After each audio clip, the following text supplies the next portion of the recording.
Hadirin rahimakumullah, menjaga Islam itu wajib. Jangan sampai Islam enggak dijaga. Kalau enggak dijaga, khawatir Islam hilang. Kalau enggak dijaga, khawatir Islam berubah. Kalau enggak dijaga, khawatir Islam menyimpang. Kita semua berbagi tugas, berkewajiban menjaga Islam. Mulai dari yang kecil-kecil. Supaya bacaan Qur'annya benar. Wajib dijaga dengan ilmu yang namanya ilmu tajwid. Tak ulangi, supaya cara baca Qur'annya benar, maka wajib dijaga. Cara menjaganya dengan ilmu namanya ilmu tajwid. Jangan sampai kita enggak ngerti tajwid. Jangan sampai di Cirebon enggak ada orang yang ahli tajwid. Kalau enggak ada yang ahli tajwid, enggak ada yang ahli makhraj, bisa-bisa 50 tahun ke depan, anak cucu kita mau ngaji enggak ada yang ngajari. Kalau ngaji enggak ada yang ngajari, makhrajnya salah, panjang pendeknya juga salah, maknanya juga salah. Jaga Islam dengan ilmu. Dari yang kecil namanya ilmu tajwid. Lalu Quran sudah dicetak, ya. Tapi ada tapinya. Percetakan itu banyak milik Cina. Pabriknya milik Cina, non-muslim lagi. Kita tentu kadang khawatir, jangan-jangan ada huruf penulisannya keliru. Jangan-jangan az-zakat yang di mushaf Utsmani ditulis zai, kaf, wawu, tak marbutoh. Tapi karena enggak ngerti yang nulis, ditulis zai, kaf, alif, tak marbutoh. Itu sudah enggak sesuai dengan mushaf Halo, ada di sini. Mushaf kita ingin satu huruf pun Quran enggak dirubah. Wajib dijaga. Bagaimana cara menjaganya? Di samping ada yang ahli tajwid, harus ada kader Islam, kader NU, kader PWI yang menekuni di bidang khattul mushaf, cara menulis mushaf. Kalau enggak ada yang menekuni itu, sekali lagi khawatir tulisannya ada yang keliru. Injil sudah banyak berubah karena enggak ada yang menekuni penulisan Injil yang benar.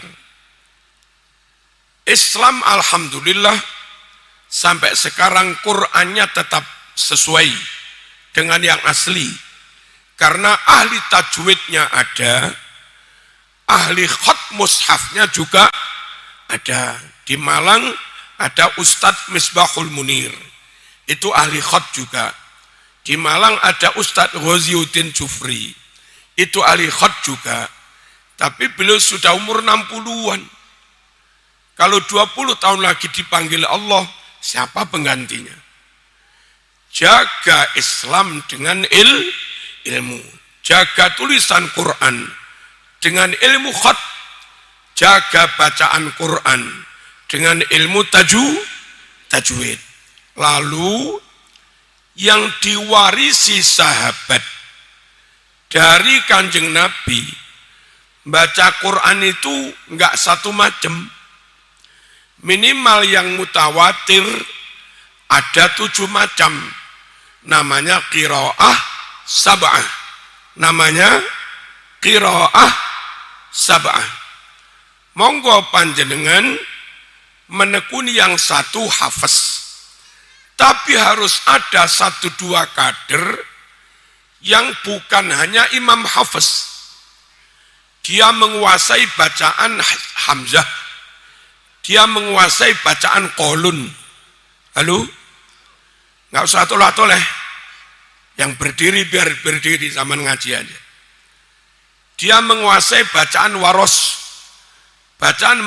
menguasai bacaan Asim, Amir, Hamzah, Kisai dan begitu. Kenapa? Qiraah sab'ah perlu juga harus dikuasai. Selama itu ajaran Nabi, selama itu bacaan yang pernah dicontohkan Kanjeng Nabi, maka kita wajib menjaga jangan sampai hilang atau ditambah-tambah atau dikurangi atau dirubah. Kolon asli riwayat dari Nabi, karena kamu nggak ngerti, kau kira itu bacaan palsu, konyol. Asim asli riwayat dari Nabi, karena kamu nggak ngerti, ada imam baca model Asim, kau salah-salahkan, ya konyol sampai. Paham? Jangan sampai ajaran Islam satupun ada yang hilang. Jangan sampai bacaan di antara qiraah sab'ah, jangan ada satupun yang hilang. Ayo kembali menekuni ilmu. Yang mondok tenanan, yang sekolah tenanan, yang kuliah ambil tafsir tenanan. Jangan main-main, besok dihisab. Saya melihat ada fenomena anak sekarang tidak seperti anak zaman dulu. Saya bisa hafal alfiyah, insya Allah kurang dari 1 bulan. Asal mau sungguh-sungguh bisa. Halo? Halo? Asal mau sungguh-sungguh. Sekarang sulit cari santri selesai hafal alfiyah dalam waktu nggak sampai 1 bulan. Sulit. Bukan karena santri dulu lebih cerdas. Kalau cerdasnya lebih cerdas santri sekarang. Dulu nggak ada santri makan pentol. Paling-paling sambal sama sayur. Paling-paling tiwul. Itu pun sering puasa, gudikan lagi. Tapi santri kuno, karena ketekunan, karena kesungguhan, manjadda wajada. Mereka tamat dari pondok, Bukhari Muslim selesai, Wahab selesai, Ihya selesai, Mu'in selesai, Muhadzab selesai. Sekarang sulit nyari santri yang tamat pondok itu semua selesai. Bukan karena kurang gizi, bukan karena kurang cerdas, karena kurang sungguh-sungguh. Ayo khawatir dihisab Allah. Orang tua sudah ngirimi duit, kita ngajinya nggak sungguh-sungguh. Orang tua sudah bandani, membiayai, kita ngajinya nggak sungguh-sungguh. Kalau yang mondok saja nggak menguasai tajwid, terus apalagi yang tidak mondok, ya apa enggak? Kalau yang mondok saja nggak menguasai khot, apalagi yang tidak mondok. Kalau yang mondok saja nggak ngerti qiraah sab'ah, apalagi yang tidak mondok. Allahumma shalli ala sayyidina Muhammad. Kita jaga agama dengan ilmu. Bagaimana ibadah dengan benar, wudhu dengan benar, taharah dengan benar, nyembelih ayam secara benar, halal, mensuci daging ayam, daging kambing secara benar, dan kalau suci halal, kalau enggak suci haram, dan seterusnya. Mana saja halal haram, mana saja makruh, mana saja yang membatalkan, itu harus kita kuasai. Namanya ilmu fikih. Di Indomaret, juga di Alfamart, toko-toko resmi menjual daging ayam resmi berstempel halal MUI. Ketika saya membeli, masih banyak sembelihan yang tidak sah. Berarti yang nyembelih itu orang yang nggak ngaji ilmu fikih. Bahaya apa enggak? Bahaya. Akhirnya masyarakat konsumen karena nggak ngerti, terlanjur dibeli dimakan, taunya bangkai karena sembelihannya tidak sah. Imam kadang baca bismillah enggak sah. Bak kasroh bi tambahi sin mati bis. Harusnya imam baca bismillah. Tapi ada kan imam baca bismillah? Ada. Enggak sah. Karena enggak berilmu. Enggak ngaji fikih dulu. Salam menyudahi sholat. Rukun itu. Kalau salammu enggak benar, sholatmu batal. Wong salam itu rukunnya sholat. Banyak imam yang salam, Assalamualaikum warahmatullahi wabarakatuh. Salam itu apa? Enggak sah. Itu al ketemu sin. Harusnya dibaca as. Innaka hamidum majid. Assalamualaikum. Harusnya begitu. Assalamualaikum. Assalamualaikum.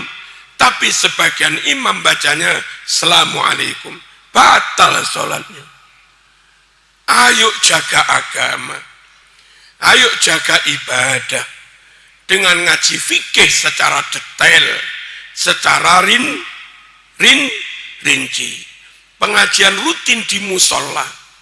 Pengajian rutin di masjid. Meskipun bahas takrib, ayo diikuti.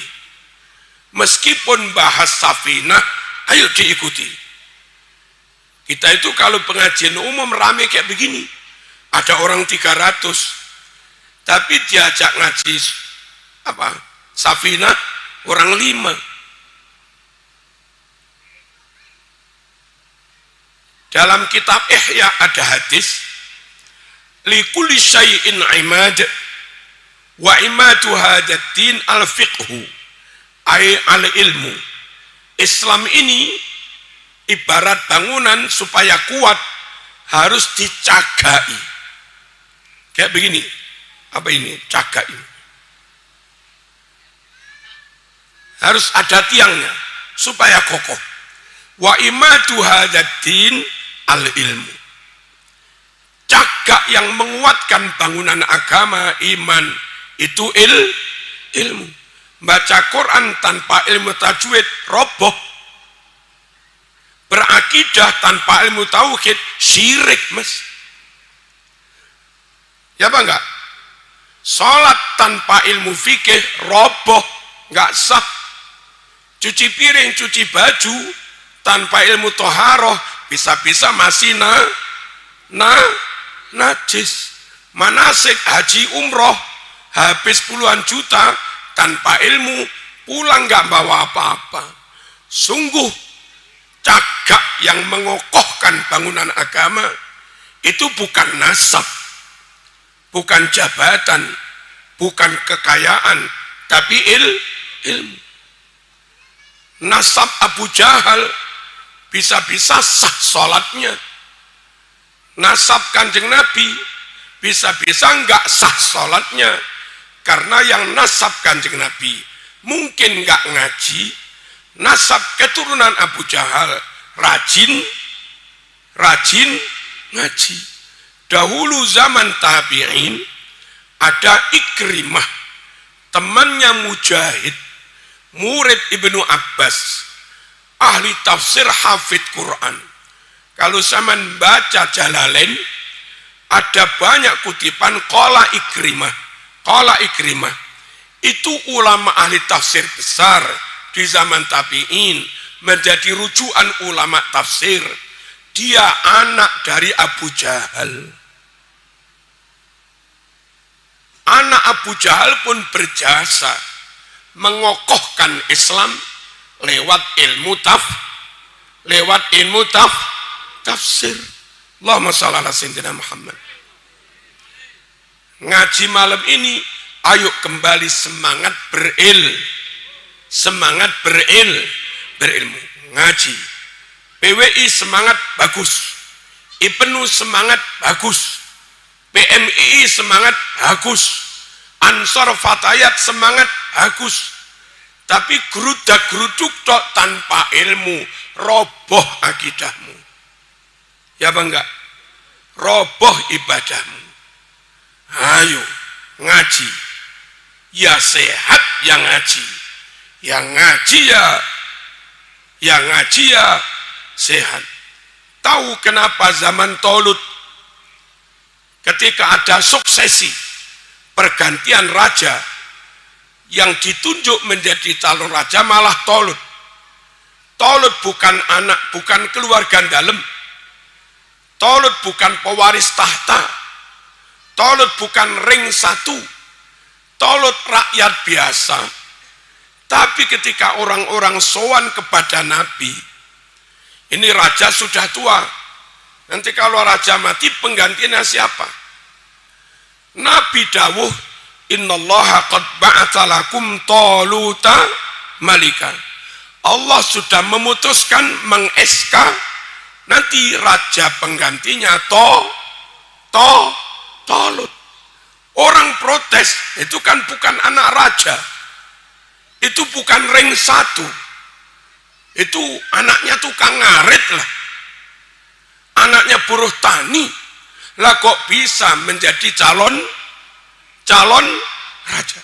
Anna yakunu lahul mulku alaina wa nahnu ahaqqu bil mulki minhu wa lam yu'ta sa'atan minal mal. Mana mungkin Tolut akan menjadi raja, memimpin memerintah kami. Wong dia bukan siapa-siapa, nggak punya dana, nggak punya kekayaan, bukan anak siapa-siapa. Kenapa dia jadi raja? Apa kata si Nabi itu? Wazadahu bastatan fil ilmi wal jism. Tolut dipilih Allah karena berilmu, pinter memang. Kuasai berbagai bidang ilmu. Plus wal jism, fisik juga oke. Saya melihat Gus Abbas punya ilmu, fisik oke, gelut siap. Gus Faris berilmu, fisik juga oke. Sadu-saduan ya siap. Ya bangga. Gus Ismet berilmu, fisik juga oke.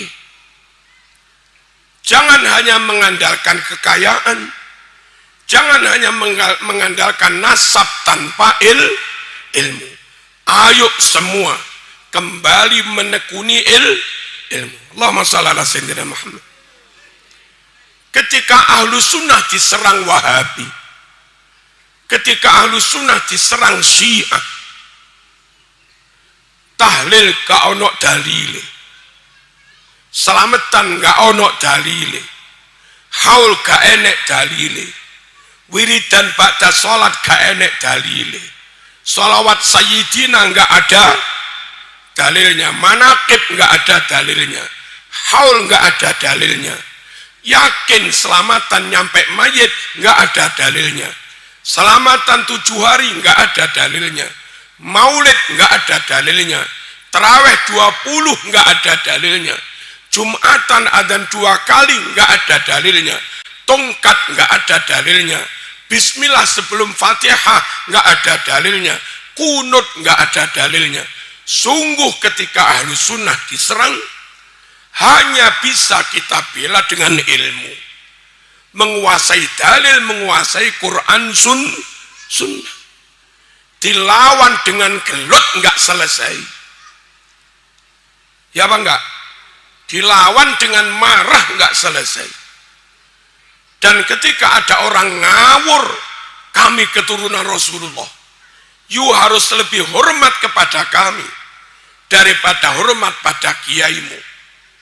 70 dari kiaimu masih lebih rendah dibanding 1 orang dari kami yang paling bodoh, yang paling ahli maksiat. Ini penyesatan. Islam mengangkat tinggi-tinggi ilmu. Islam memerintah kita pegangi ilmu. Islam memerintah kita memuliakan ilmu dan memuliakan ulama yang berilmu. Lalu ada orang klaim nasab mengatakan 70 ulama top masih kalah dengan satu orang dari keturunan kami yang paling bodoh. Kalau sampai masyarakat meninggalkan ulama, meninggalkan ilmu, lalu ikut pada orang yang ngaku-ngaku keturunan Nabi tapi bodoh. Apa ikut orang bodoh meskipun ngaku keturunan Nabi dijamin tajwidnya benar, dijamin tauhidnya benar, dijamin baca Qurannya benar, dijamin sholatnya benar? Enggak jamin. Sungguh itu framing propaganda untuk menghancurkan Islam, supaya umat meninggalkan ulama, meninggalkan ilmu. Padahal Islam dijaga tidak dengan nasab, tidak dengan harta, tidak dengan apa-apa, tapi Islam bisa selamat dijaga dengan ilmu. Ketika mereka nyerang mengunggul-unggulkan nasab, kita lawan kilat, kita ladeni mereka dengan ilmu, tapi jangan ilmu marah-marah. Apa? Kita lawan dengan ilmu nasab juga. Kalau kamu ngaku keturunan Nabi, buktinya apa? Bukti gampang-gampangan, ini aja sudah. Nabi itu berbangsa Mekah, kau berbangsa Yaman, beda. Nabi sukunya Quraisy, kau bersuku Tamimi, Qahtani, Hadrami, Habasyi, sukumu beda. Nabi bermarga Hashimi, kau bermarga Asqaf, As-Saqaf, halo, Al-Haddad, Al-Attas. Bagaimana orang bangsanya beda, sukunya beda, marganya beda, lalu ngaku keturunan Kanjeng Nabi? Mana buktinya? Jawab dengan ilmu. Jawab sesuatu yang logis, yang rasional. Jangan dijawab dengan mengolok-olok. Jangan dijawab dengan emosi. Jangan dijawab dengan kata-kata yang menimbulkan permusuhan. Jawab dengan ilmu. Sungguh Islam dijaga dengan ilmu, tidak dijaga dengan kemarahan. Paham apa enggak begini? Kalau ada orang ganteng, wibawa, pinter, beradab, rumahnya Jogja, Jawa, ngaku keturunan Hamengkubuwono, sama-sama Jawa, sama-sama Jogja, karakternya mirip, pantas apa enggak keturunan Hamengkubuwono? Pantas. Kalau ada orang Papua dengan Hamengkubuwono, beda bangsa, beda suku, beda marga, lalu orang Papua ngaku keturunan Hamengkubuwono, bisa diterima apa enggak? Ya enggak bisa. Said Maliki dengan Nabi sama-sama Mekahnya, sama-sama Quraisynya, sama-sama Hashimi. Nabi ganteng, Said Maliki ganteng. Nabi cerdas, Said Maliki alim. Nabi dermawan, Said Maliki juga dermawan. Lah Said Maliki itu loh, kalau katanya keturunan Nabi, pantas apa enggak? Sangat pantas. Kalau yang Yaman-Yaman itu, lah pantasnya dari mana? Ayo kita berilmu, soal polemik nasab pun pakai ilmu. Kalaupun, maaf, mereka beda suku, masih kita terima ngaku keturunan Nabi. Asal dua, ada catatan buku nasab yang bersambung dan didukung tes DNA. Orang Banten, orang Cirebon, katanya saya keturunan Nabi. Ternyata nyari bukti buku-buku manuskrip sampai ke Pakistan, ketemulah kalau Mbah Syarif Hidayatullah memang keturunan Kanjeng Nabi. Lalu tokoh-tokoh Cirebon yang punya nasab sampai Syarif Hidayatullah otomatis juga keturunan Nabi. Ketika data itu ketemu bersambung, dan lalu orang Cirebon yang katanya keturunan Syarif mau tes DNA, suku Quraisy tes DNA-nya hasilnya J. Kalau ada tokoh-tokoh Cirebon yang katanya keturunan Mbah Syarif, keturunan Nabi, tes DNA juga J, maka diduga kuat memang dia keturunan Kanjeng Nabi. Dengan hasil tes DNA sama, berarti sukunya sama, sama-sama suku Quraisy, plus ada catatan. Lah kalau catatan nggak ada, tes DNA menolak sambil marah-marah. Lalu kami disuruh meyakini keturunannya Kanjeng Nabi. Bagaimana kau paksa kami meyakini kamu keturunan Nabi tanpa berdasar ilmu? Nggak bisa, Mas. Paham nggih? Paham nggih? Sini alumni pondok manapun monggo pakai ilmu.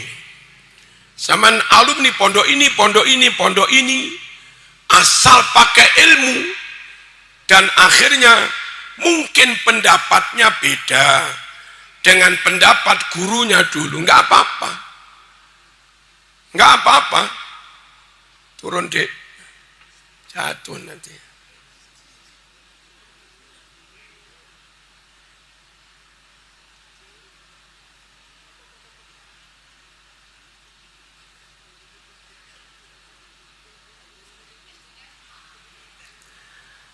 Kita lanjut. Allahumma shalli ala sayyidina Muhammad.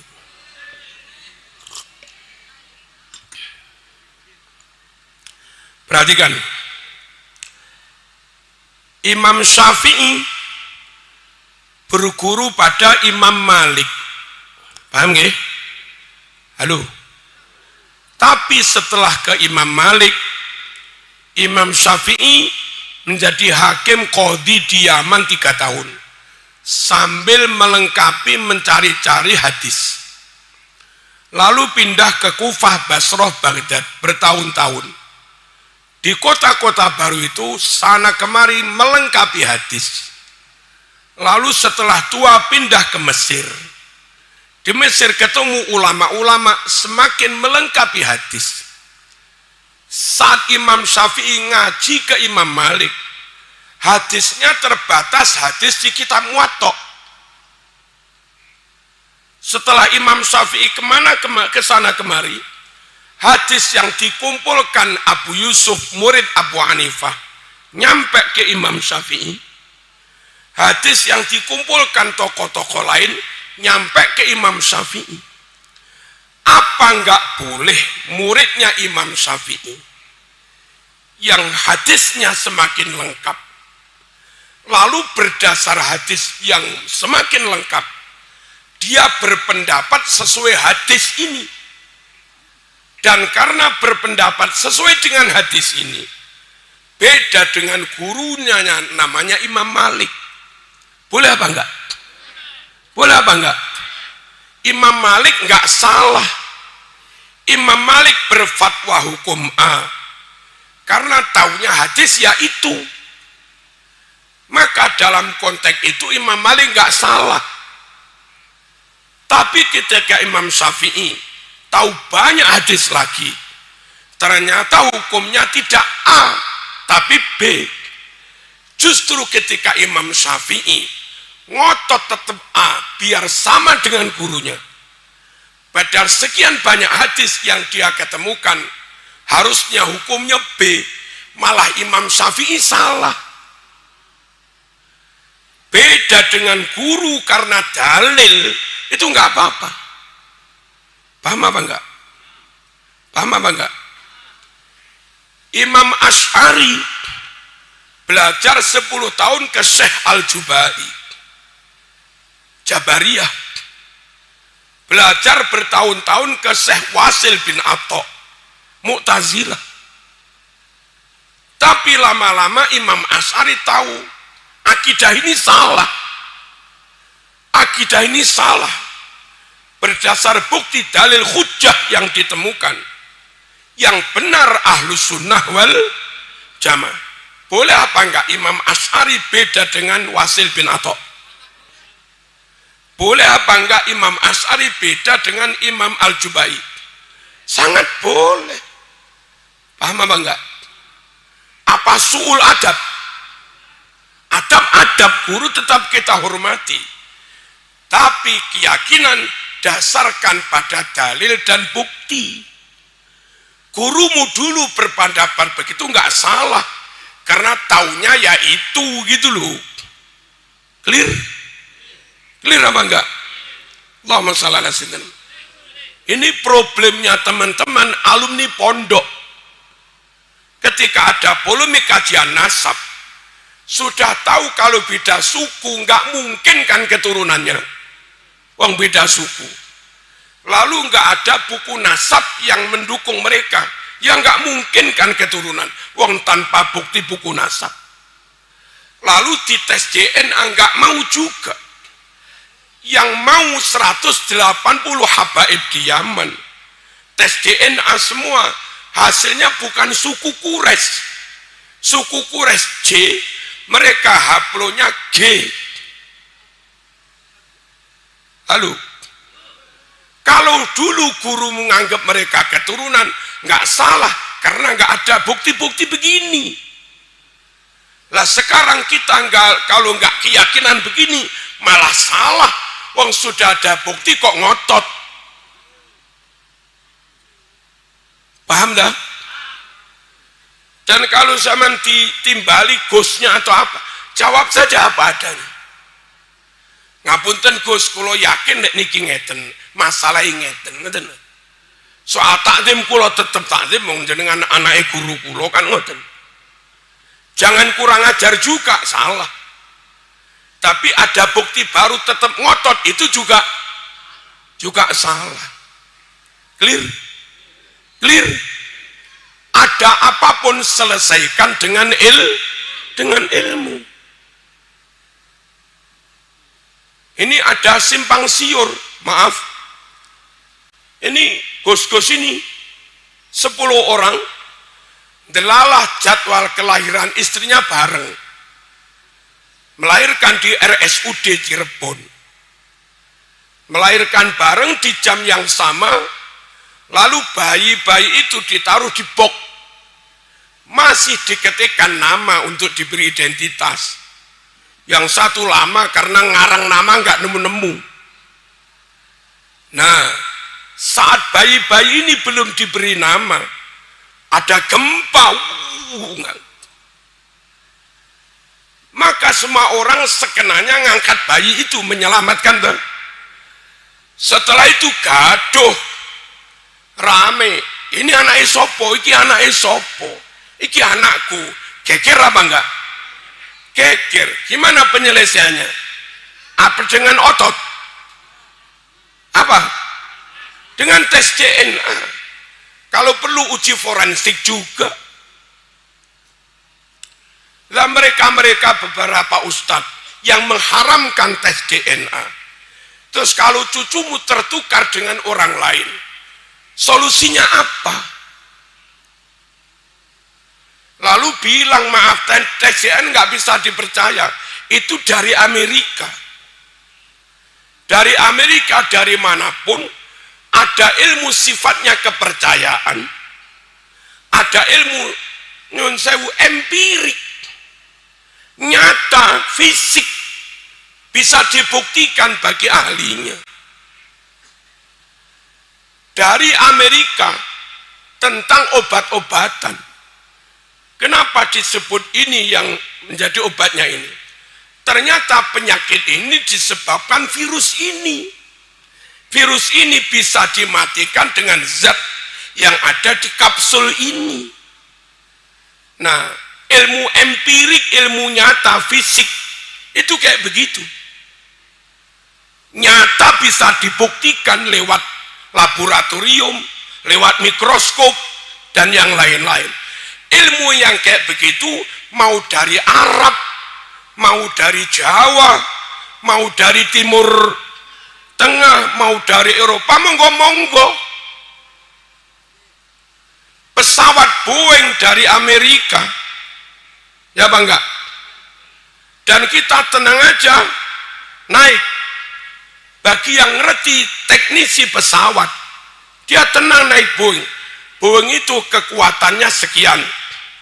Boeing itu konsumsi BBM-nya sekian.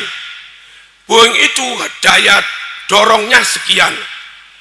Dia tahu betul. Karena dia teknisi.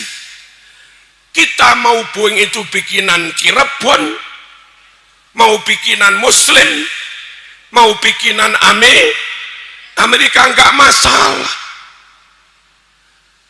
Jangan lantas kalau kita Muslim serba anti Amerika.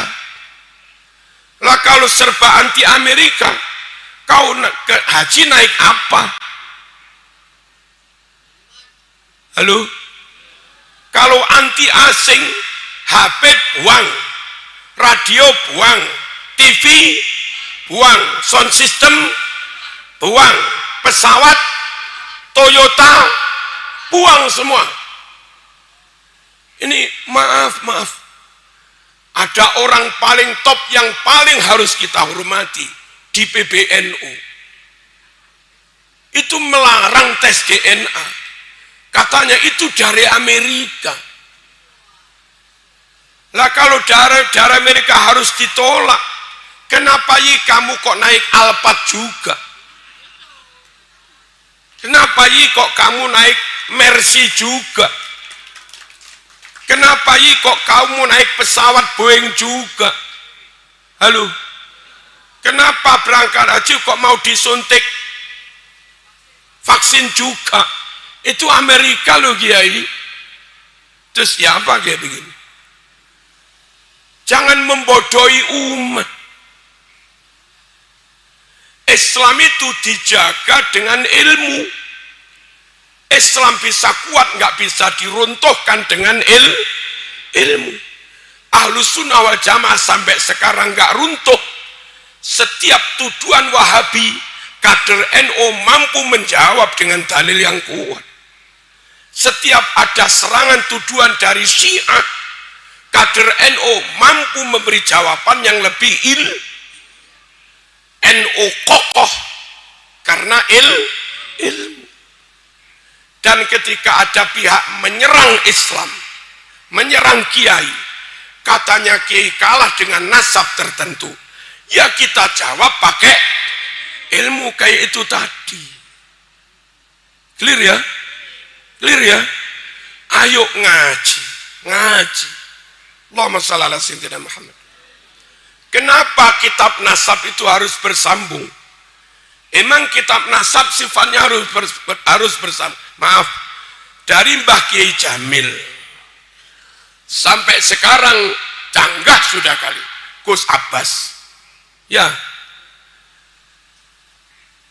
Sekarang ada Mbah Kiai Jamil punya putra ini, menantu ini, tercatat semua.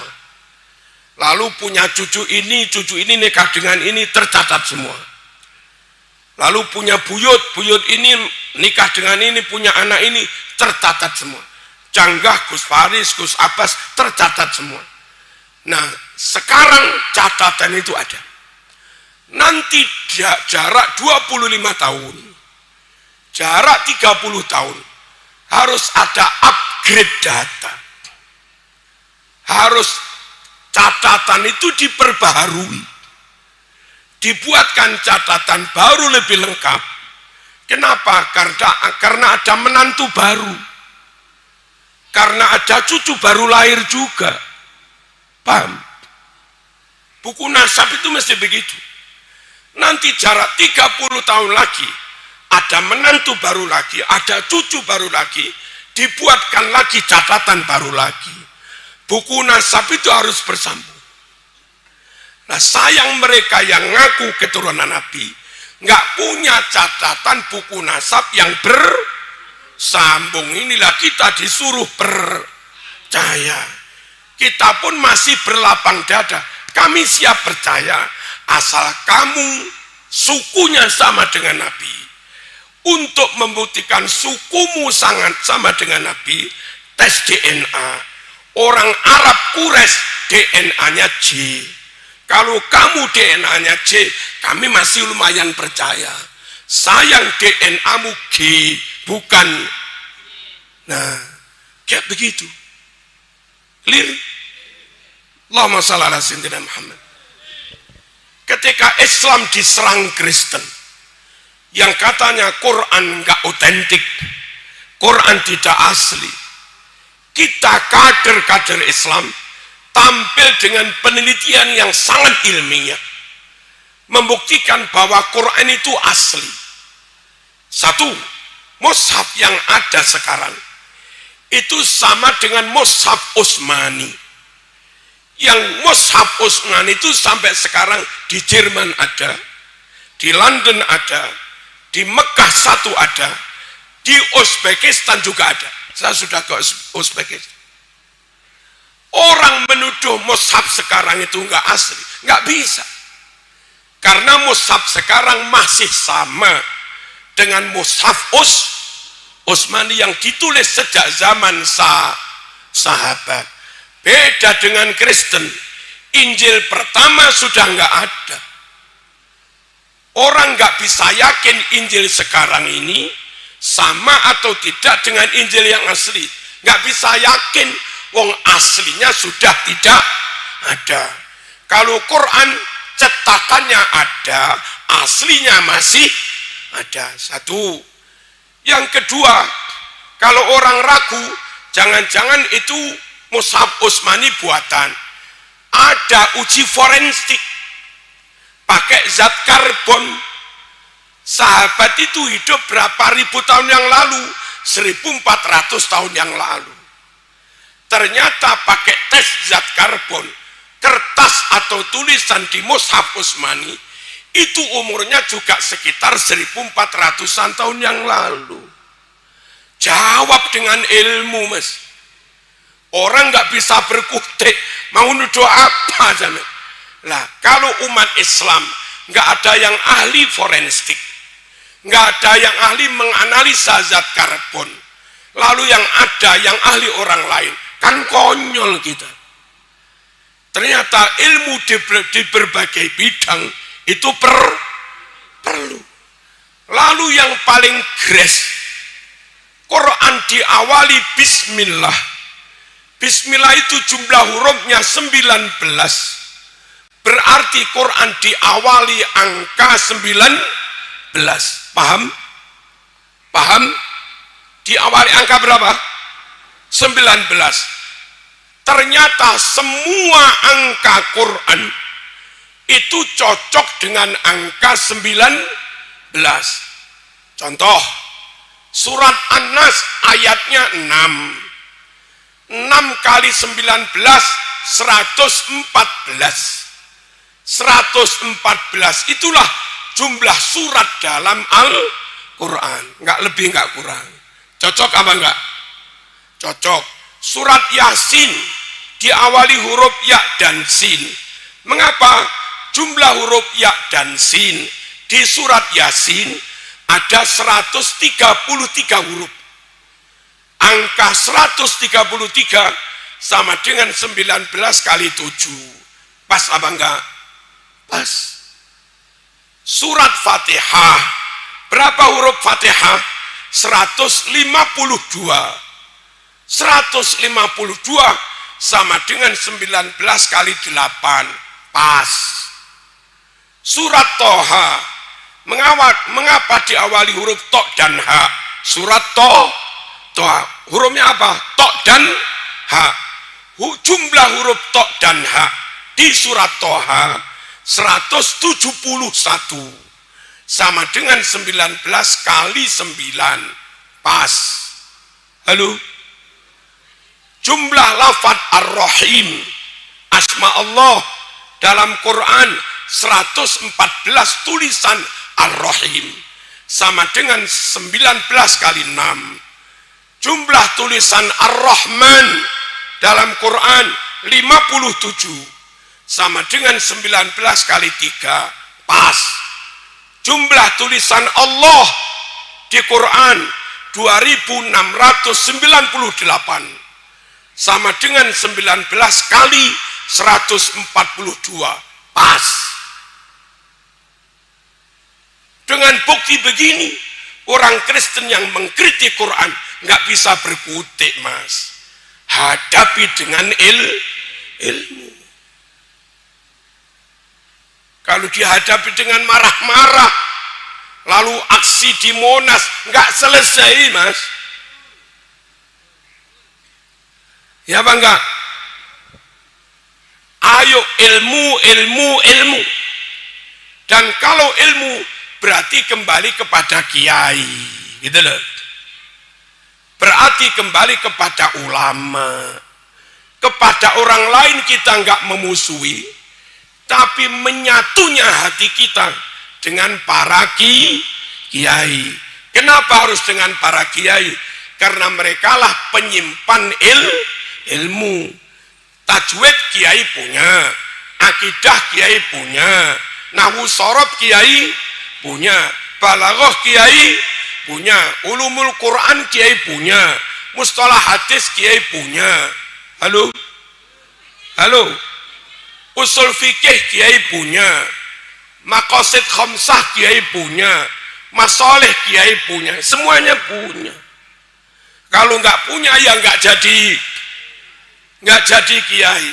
Kita nggak ingin memusuhi keturunan Cina, kita nggak ingin memusuhi keturunan Arab, kita nggak ingin bermusuhan dengan keturunan Yaman, tapi soal menyatunya hati demi menjaga agama, kami berikrar bersama para kiai. Dan ketika kiai berhimpun dalam Jam'iyah Nahdlatul Ulama, maka kita pun berikrar tetap NU. Paham? Meskipun PWI ya tetap NU, nggak bakal keluar dari NU. NU ulama berilmu, jaga Islam dengan ilmu bersama para clear apa enggak ini? Kalau ada yang bilang PWI bukan NU, maaf, diapa lagi? Ya dibantah dengan ilmu. Kita sampaikan realitas. Allahumma shalli ala sayyidina Muhammad. Kita lanjut dikit lagi. Kadang bunyai akan melahirkan ning yang hafidhah solihah akan melahirkan, tapi menghadapi kenyataan harus operasi karena lahir normal nggak mungkin. Ketika harus operasi, nyari dokter perempuan muslimah yang ahli bedah nggak ada, yang ahli kandungan nggak ada. Adanya dokter ahli kandungan laki-laki Kristen lagi. Relakah Mas? Relakah Kiai? Relakah Gus? Istrimu yang ning itu, istrimu yang punya itu, sesuatunya diopok-opok laki-laki lain non muslim. Rela? Rela apa enggak?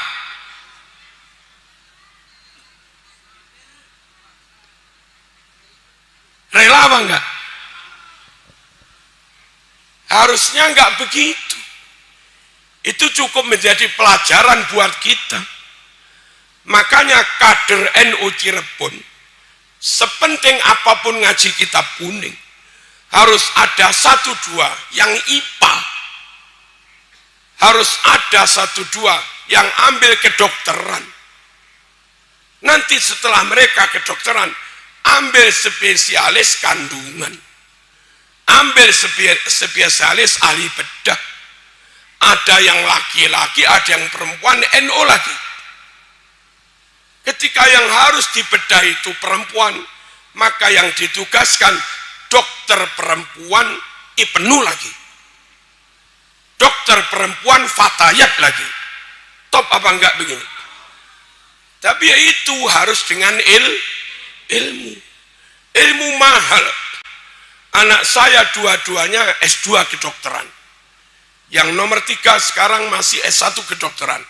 Belum selesai. Mau ambil spesialis. Berapa yang diminta? 2 meter, Mas. Berat memang berjuang di dunia medis. 2 miliar, Mas. Kenapa orang tuanya harus menyiapkan duit sebanyak itu? Bukan kedokteran ingin menjual ilmu. Bukan. Itu nanti lulusnya sekitar 6 tahun. 2 miliar itu untuk memastikan orang tuanya mampu membayar SPP selama 6 tahun. Lalu sering praktek kadang membeli mayit. Membeli kepala tok harganya mahal. Membeli peralatan canggih harganya juga mahal. Anakmu lulus, orang tuanya nggak mampu menyediakan 2M, ya nggak berangkat. Orang tuanya siap dana 2M, anakmu nggak mampu, ya nggak berangkat. Tapi kalau kita nggak ambil, yang ambil Cina non-muslim, bahaya juga. Istrimu melahirkan, sayun-sayunnya diobok-obok, dipegang-pegang laki-laki lain. Sopo nggak ngenes, Mas? Ayo bangkit di bidang ilmu. Dan maaf, kadang penyakit kita yang pondokan itu kalau ada santri belajar bahasa Inggris dikritik, bahasa setan aja. Bahasa Cina Mandarin, bahasa setan. Jangan begitu. Ilmu kedokteran tradisional pakai obat-obatan herbal itu pusatnya di Cina, diakui dunia. Nah, kalau kita nggak ngerti bahasa Cina, nggak mungkin ngambil ilmu herbal itu.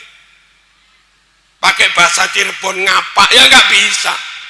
Dosennya nggak ngerti. Belajar bahasa itu ilmu alat. Bahasa apapun nggak salah. Kalaupun kamu dai, mubalik, kiai, perlu juga dong bahasa Inggris. Kalau lancar bahasa Inggrisnya, pindah sana ke Australia, mendirikan pondok di Australia sana. Ganteng, Mas. Ya apa enggak? Cabang Nahdlatul Ulum di mana? Di Australia gitu loh. Kayak saya ini, kalau saya nggak bisa bahasa Inggris sama sekali repot, Mas. Wong kami juga sering ke luar negeri. Kalau kami nggak bisa bahasa Arab sama sekali repot, Mas. Dulu pas kami haji, dapat kehormatan menyampaikan khutbah bil Arabiyah ketika wukuf di Arafah. Jangan dikira belajar bahasa itu nggak penting. Ayo semua menekuni ilmu sesuai bidang masing-masing. Yang botani, pertanian, apa penting? Amat sangat penting.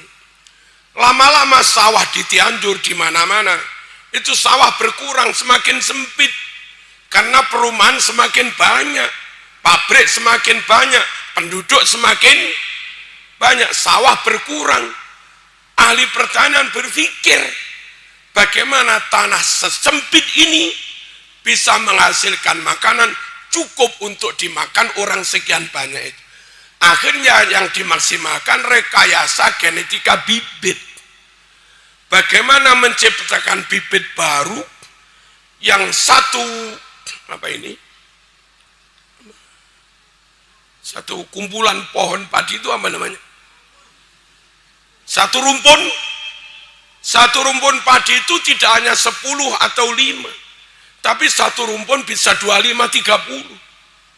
Lalu satu tangkai itu kalau bisa di atas 100 bulir. Sehingga 1 ton, 1 hektar bisa menghasilkan 20 ton. Penting ilmu. Tapi kan sudah orang lain cukup, Kiai. Maaf, rekayasa genetika itu kadang bahaya. Kalau yang main di situ non muslim, bisa-bisa memasukkan gen yang membahayakan kesehatan, bisa mengakibatkan kanker dan segala macamnya.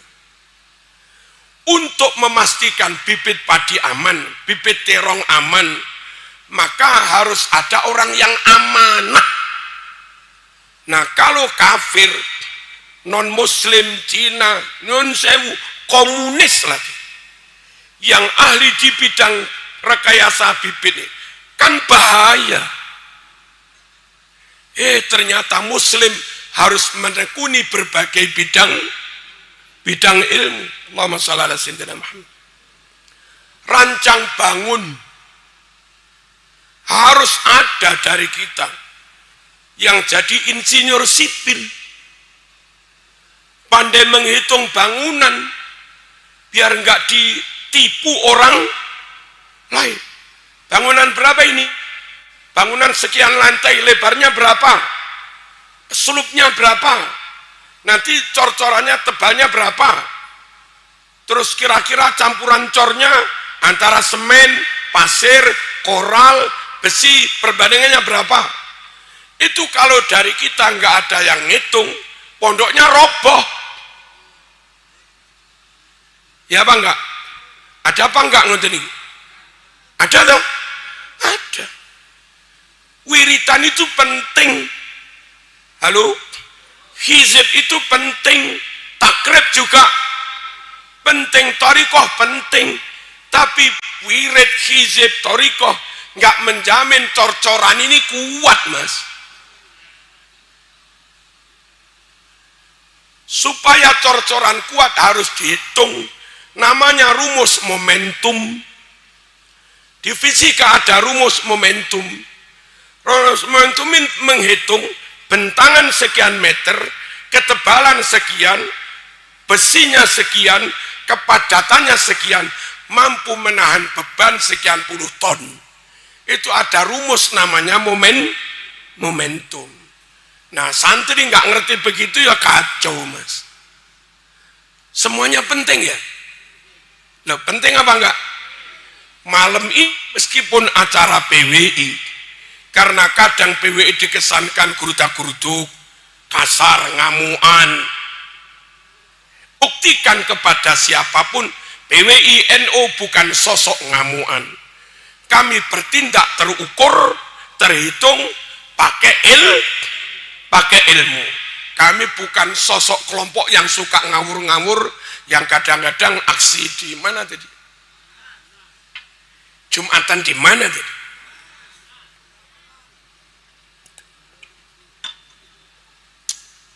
Terakhir, mereka yang rame-rame di Monas, lalu Jumatan di Monas, sah apa enggak Jumatan itu? Mereka datang dari berbagai daerah, dari Malang, dari mana-mana, dari Ciamis ke Jakarta. Mereka musafir apa mukim? Musafir. Sahkah musafir mendirikan Jumatan? Enggak.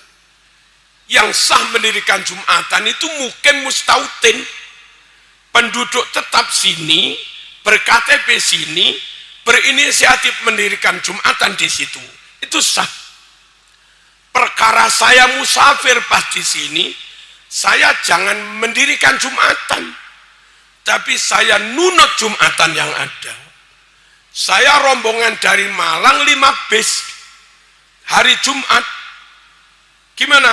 Jangan nyari lapangan mendirikan Jumatan sendiri, ngawur ya, musafir kok mendirikan Jumat. Harusnya para musafir 5 bis itu nyari masjid, nunut apa?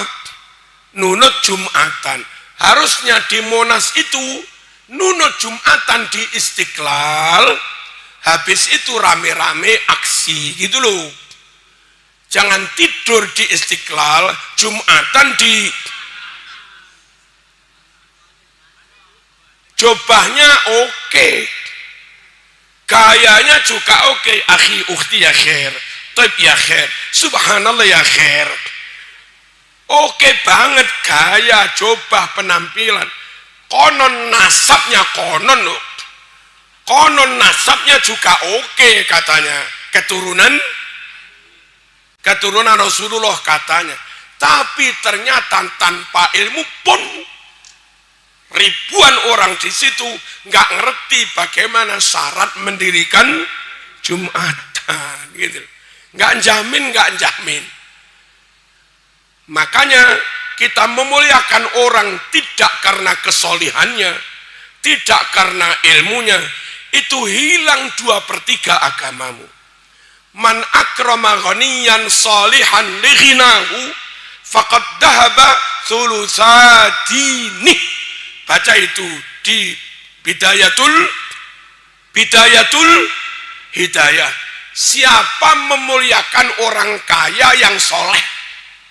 Soleh itu ya berilmu. Memuliakan orang kaya yang soleh. Tapi kau muliakan karena kekayaannya. Bukan karena soleh dan ilmunya. Orientasi ini hilang 2/3 agamamu. Ini kiai alim soleh tapi melarat.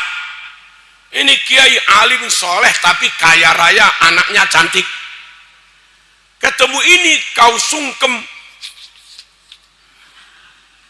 yang ini kau biasa saja. Padahal alimnya imbang. Itu artinya kau hormati orang lain karena kekayaannya, bukan karena kesolehannya. Kalau kau hormati orang karena kesolehannya, karena kealimannya, ini alim kau cium tangannya, ini alim meskipun hanya penggembala kambing, harusnya juga kau cium tangannya. Tapi kita kan diskriminatif kan? Santri dalam pura-pura santri yang paling adab. Wah, kiainya emang tahu nengnya ada di sampingnya, cantik lagi nengnya. Coba kiai nengnya nggak cantik, gini aja. Awas, hormati orang karena ilmu. Kita berilmu, kita beramal dengan ilmu, berakidah pakai ilmu, bertauhid pakai ilmu, polemik nasab hadapi dengan ilmu, baca Quran tajwidnya ya pakai ilmu, semuanya pakai ilmu. Ini saja muka-muka ada manfaatnya. Al-Fatihah. Bismillahirrahmanirrahim. Alhamdulillahirabbil alamin arrahmanirrahim. Iyyaka na'budu wa iyyaka nasta'in. Ihdinas siratal mustaqim. Shiratal ladzina an'amta 'alaihim ghairil maghdubi 'alaihim waladdallin. Alhamdulillahirabbil alamin. اللهم صل وسلم على سيدنا محمد وعلى آل سيدنا محمد. اللهم اجعل جمعنا هذا جمعا مرحوما وتفرقنا من بعده تفرقا معصوما ولا تجعل فينا ولا معنا ولا منا شقيا ولا محروما ولا مترودا برحمتك يا أرحم الراحمين. اللهم زدنا ولا تنقصنا وأكرمنا ولا تهنا وأعطنا ولا تحرمنا وأرضنا وارض عنا وآثرنا ولا تؤثر علينا. اللهم إننا ضعفاء فقونا وإننا أذلاء فأعزنا وإننا فقراء فارزقنا. ربنا آتنا في الدنيا حسنة وفي الآخرة حسنة وقنا عذاب النار. صلى الله على سيدنا محمد والحمد لله رب العالمين. آمين. Bismillah 3 kali ditiupkan ke air masing-masing.